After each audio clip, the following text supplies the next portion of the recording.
how to hide a message option on Facebook profile. Firstly, launch the application, then simply tap on the third selection on your upper side, which is taking on your profile selection. Right from here, if you scroll down and simply tap on edit public details, from here you can take off the right process. Scroll right down and go edit your about info. This option, it is so easy to take it on by scrolling down and going on basic info and simply go edit. And right from here, what is the most important thing?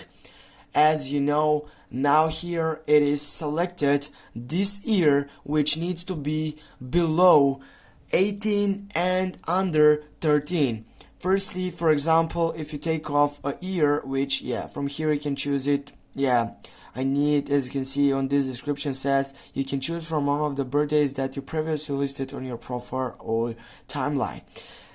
As I said before, this year needs to be as this right here on the screen, or simply it could be similar to 2001 or simply 2000, because this is much more important, which you can take it off. It needs to don't set your age less than 13, and also you need to take off and change your age, for example 14, 15, 16 or 17.